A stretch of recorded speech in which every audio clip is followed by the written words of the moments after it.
પાટીદાર સમાજ દ્વારા ગરબાને લઈને જે વિરોધ નોંધાવ્યો હતો, જેમાં ભાજપ નેતા અને પાસ અગ્રણી અલ્પેશ કથિરિયાએ સમર્થન આપ્યું છે.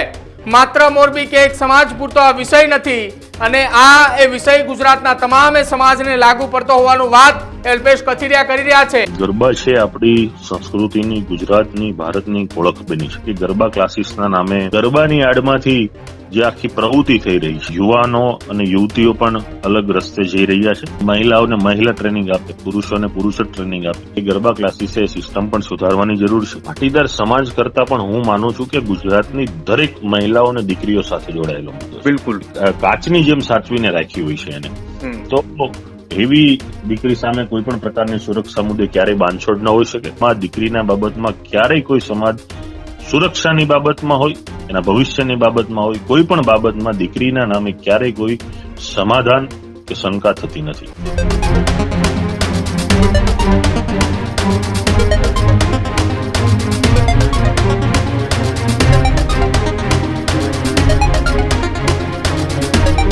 નમસ્કાર, આપ જોઈ રહ્યા છો ન્યૂઝ રૂમ ને આપની સાથે હું છું પ્રદીપ. મોરબીની અંદર પાટીદાર સમાજના આગેવાનોની જનક્રાંતિ સભા બાદ હવે મોરબીથી ગરબા ક્લાસીસને લઈને ઉઠેલા એ વિવાદની વચ્ચે જે આખો મામલો ઉઠ્યો હતો, જનક્રાંતિ સભા થઈ હતી, તેમાં હવે પાટીદાર સમાજના આગેવાનોએ સમર્થન આપી રહ્યા છે. પાટીદાર સમાજ દ્વારા ગરબાને લઈને જે વિરોધ નોંધાવ્યો હતો, જેમાં ભાજપ નેતા અને પાસ અગ્રણી અલ્પેશ કથિરિયાએ સમર્થન આપ્યું છે. માત્ર મોરબી કે એક સમાજ પૂરતો આ વિષય નથી અને આ એ વિષય ગુજરાતના તમામ સમાજને લાગુ પડતો હોવાનું વાત અલ્પેશ કથિરિયા કરી રહ્યા છે. આ એ સમગ્ર ગુજરાતનો વિષય છે અને સાથે જ આ વિષયને લઈને દરેક માતા પિતાએ સાવચેત રહેવાનું પણ જરૂર છે. આ નિવેદન અલ્પેશ કથિરિયાએ પણ આપ્યું છે અને અલ્પેશ કથિરિયાએ ન્યૂઝરૂમ સાથેની એક્સક્લુઝિવ વાતચીતમાં એવું પણ કહ્યું છે કે દરેક જગ્યા ઉપર આ પ્રકારે સભા થવી જોઈએ, સમર્થન તમામે આગેવાનોનું મળવું જોઈએ અને ખાસ મોરબીની વાતને લઈ મોરબીની જનતા, મોરબીના પાટીદાર સમાજની મહિલાઓને પણ અલ્પેશ કથિરિયાએ કહ્યું છે, અભિનંદન પણ આપ્યા છે. અને આ તમામ એ પાટીદાર સમાજના આગેવાન મોરબીના ધારાસભ્ય કાંતિ અમૃત્યાની પણ તેમને આવકાર્યો છે. આખા આ મામલાની અંદર જે પાટીદાર સમાજના આગેવાનો એકત્રિત થયા હતા, જે જનક્રાંતિ સભા કરી હતી, જેમાં મોટી સંખ્યામાં મહિલાઓની હાજરી હતી, તમામ લોકોનું એવું કહેવું હતું કે આખી આ ઘટના જે મોરબીની અંદર ગરબા ક્લાસીસને લઈને મનોજ પનારાએ જે મુદ્દાની શરૂઆત કરી હતી, જે મુદ્દો ઉઠાવ્યો હતો, એ મુદ્દો હવે સમગ્ર ગુજરાતની અંદર ચર્ચાનો વિષય બન્યો છે. કેમ કે એક બાદ એક પાટીદાર સમાજના આગેવાનો તેને સમર્થન આપી રહ્યા છે. જ્યારે આ મુદ્દાની શરૂઆત મોરબીથી થઈ, ત્યારે મોરબીના ધારાસભ્ય કાંતિ અમૃત્યા સાથે જ ધારાસભ્ય દુર્લભજી દેથરિયા, તમામ એ આગેવાનો ત્યાં મંચ ઉપર ઉપસ્થિત હતા અને મનોજ પનારાના આ નિર્ણયને તમામે લોકો એ આવકારી રહ્યા હતા. મોરબીની જનતાએ પણ આવકારી કે મોરબીમાં હવે મોરબીની પાટીદાર સમાજની બહેન દીકરીઓ માટે કન્યા છાત્રાલયની અંદર ગરબાની વ્યવસ્થા કરવામાં આવશે. જો કે અલ્પેશ કથિરિયાએ પણ આ નિર્ણયને આવકાર્યો છે અને ન્યૂઝરૂમ સાથેની વાતચીતમાં અલ્પેશ કથિરિયાએ શું કહ્યું સાંભળો. એ પણ મોરબીની અંદર પાટીદાર સમાજના યુવા આગેવાન મનોજ પનારા સહિત મોરબીના પાટીદાર સમાજના ઉદ્યોગપતિઓ અને આગેવાનોએ મોરબીની અંદર ચાલતા એ ગરબા ક્લાસનો વિરોધ નોંધાવ્યો હતો. તેમના વિરોધનું એકમાત્ર કારણ હતું કે પાટીદાર સમાજ સહિત દરેક સમાજની બહેનો દીકરીઓની સુરક્ષાને લઈ આ એક જનક્રાંતિ એક સભાનું આયોજન પણ કરાયું હતું. જોકે હવે આખી આ ઘટના બાદ મોરબીમાં એક મહાસંમેલન પણ મળ્યું હતું અને એ જ સંમેલન બાદ સમગ્ર ગુજરાતની અંદર આ વિષયની ચર્ચા થઈ રહી છે. આ જ વાતને લઈને ચર્ચા કરવા માટે મારી સાથે પાટીદાર સમાજના યુવા અગ્રણી અલ્પેશભાઈ કથિરિયા જોડાયા છે. અલ્પેશભાઈ, સ્વાગત છે પહેલા તો ન્યૂઝરૂમમાં આપનું.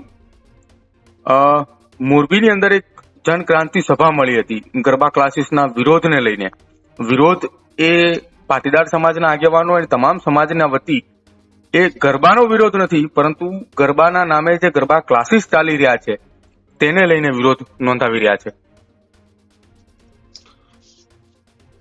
પ્રદીપભાઈ, પહેલા જે આ ગરબા છે આપણી સંસ્કૃતિની, ગુજરાતની, ભારતની ઓળખ બની છે. પરંતુ છેલ્લા ઘણા સમયથી આપણે જોઈએ છીએ કે ગરબા ક્લાસીસના નામે જે આખા કલ્ચરને પણ આપણને શરમાવે એ પ્રકારના આખા કૃત્ય થઈ રહ્યા છે અને ઘણા એવા બનાવો બની રહ્યા છે કે જેનું ઉદ્ભવ સ્થાન શોધવા જઈએ તો એ ગરબા ક્લાસીસ મળી આવે છે. તો જે પ્રકારના બનાવો બને છે અને સભ્ય સમાજને એનાથી મોઢું સંતાડવું પડે એવી પ્રવૃત્તિ થતી હોય તો એના ઉપર ખુલીને જ્યારે મોરબીનો સમગ્ર પાટીદાર સમાજ ખૂબ જ બહોળી સંખ્યામાં જે મહાસંમેલનમાં ભેગા થયા હતા. અને એમાં પણ વિશેષ મેં જે મીડિયાના માધ્યમથી જોયું કે ખૂબ મોટી સંખ્યામાં મહિલાઓ પણ આ સંમેલનમાં હાજર રહી હતી. તો સ્વાભાવિક છે દરેક ઘરની એક આ પીડા છે.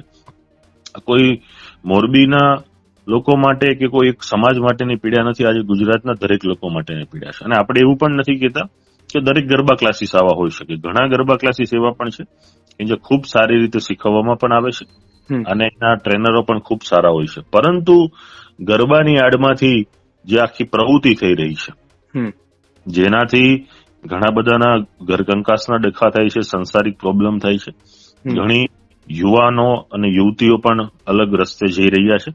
તો આ પ્રકારની પ્રવૃત્તિઓ આપણે ક્યારેય સાંખી ન શકીએ આ સભ્ય સમાજની અંદર. અને માનો કે ગરબા શીખવા છે તો આપણી પાસે આપણી સોસાયટી છે, આપણી સોસાયટીની વાડી છે, આપણી રેસિડેન્સી છે, આપણી જગ્યા છે, તમે ટ્રેનર બોલાવી શકો છો. મહિલાઓને મહિલા ટ્રેનિંગ આપે, પુરુષોને પુરુષ ટ્રેનિંગ આપે. તો ઘણી બધી બાબતો એવી પણ છે કે ગરબા ક્લાસીસે સિસ્ટમ પણ સુધારવાની જરૂર છે.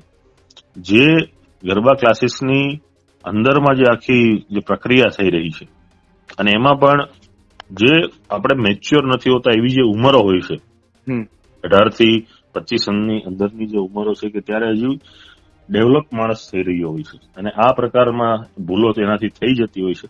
અને એમાં ક્યાંક ને ક્યાંક ગરબા ક્લાસીસે માધ્યમ બનતું હોય છે. તો આ પ્રકારની પ્રવૃત્તિ ન થાય. અને મોરબીના પહેલા તો સમાજને, ત્યાંના યુવા આગેવાનોને સહિત ધારાસભ્યશ્રીને પણ આ બાબતે અભિનંદન આપવા છે કે આપ સૌએ એક મંચ પર આવી અને આ બાબતે ખૂબ ખુલીને સમગ્ર ગુજરાતનું ધ્યાન દોર્યું છે. અલ્પેશભાઈ, આ વિષય જે પાટીદાર સમાજે ઉઠાવ્યો છે, આ ન માત્ર પાટીદાર સમાજ પૂરતો પરંતુ દરેક સમાજને આ વિષય લાગુ પડે છે. આપે જે વાત કહી કે દરેક ગરબા ક્લાસની અંદર આ પ્રકારની પ્રવૃત્તિ થતી હોય એવું ન કહી શકાય, કેમ કે દરેક ગરબા ક્લાસની અંદર અમુક ક્લાસીસ એવા પણ છે કે જ્યાં તમામ આ વાતોનું ધ્યાન રાખવામાં આવે છે. તો આગામી સમયમાં અલગ અલગ સમાજના આગેવાનો સાથે આ મામલે ચર્ચા કરી શકાય કે ભાઈ આ પાટીદાર સમાજે આ મુદ્દો ઉઠાવ્યો છે કે જેના કારણે આવનારા સમયની અંદર બહેનો દીકરીઓની સુરક્ષાની અંદર જે સવાલો ઉભા થાય છે, સવાલો હવે ગરબા ક્લાસીસના માધ્યમથી ન ઉભા થાય એ માટે પાટીદાર સમાજ તૈયારી કરી રહ્યો છે. તો દરેક સમાજે આ મામલે સમર્થન આપવું જોઈએ, કેમ કે મોરબીમાં હવે કન્યા છાત્રાલય ખાતે મોરબીની પાટીદાર સમાજની બહેનોને ગરબા શીખવવામાં આવશે એ વાતની જાહેરાત મંચ ઉપરથી થઈ ચૂકી છે. ખૂબ સારી બાબત છે કે ત્યાં વાડીમાં દીકરીઓને, કન્યાઓને, મહિલાઓને જે ગરબા શીખવવા માટેનો નવતર પ્રયોગ હાથ ધરાયો છે. અને આ જે મુદ્દો છે એ પાટીદાર સમાજ કરતા પણ હું માનું છું કે ગુજરાતની દરેક મહિલાઓ અને દીકરીઓ સાથે જોડાયેલો મુદ્દો છે. બિલકુલ. અને આવા મુદ્દે ક્યારેક કોઈ બાંધછોડ ન હોઈ શકે. દરેક લોકોએ મજબૂતાઈથી આગળ આવવું જોઈએ. દરેક સમાજે પણ આ બાબતે ધ્યાન રાખવું જોઈએ, જાગૃત થવું જોઈએ. આજે દરેક ઘરમાં ચિંતા હોય છે. કોઈ પણ દીકરી હોય, ચાહે મારા ઘરની હોય, બીજાના ઘરની હોય કે કોઈ પણ ઘરની દીકરી હોય, દરેક પરિવારને એની ચિંતા દરેક સતતને માટે સતાવતી હોય છે કે દીકરી જયારે ઉંમર લાયક થાય પછી એની જે ધ્યાન રાખવું, એને ભણાવવી, એને ગણાવવી, એને જ્યાં સુધી સારો સંસાર ન મળે ત્યાં સુધી એનું ધ્યાન રાખવું. તો આજે દીકરીને ખૂબ આપણે કહીએ ને કે કાચની જેમ સાચવીને રાખી હોય છે એને. તો એવી દીકરી સામે કોઈ પણ પ્રકારની સુરક્ષા મુદ્દે ક્યારેય બાંધછોડ ન હોઈ શકે. દરેક સમાજે આ બાબતે પણ આગળ આવવું જોઈએ.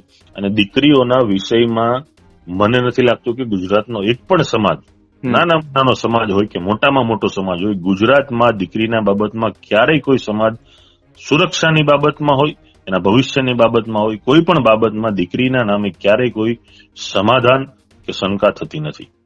બિલકુલ અલ્પેશભાઈ, આભાર અમારી સાથે વાતચીત કરો.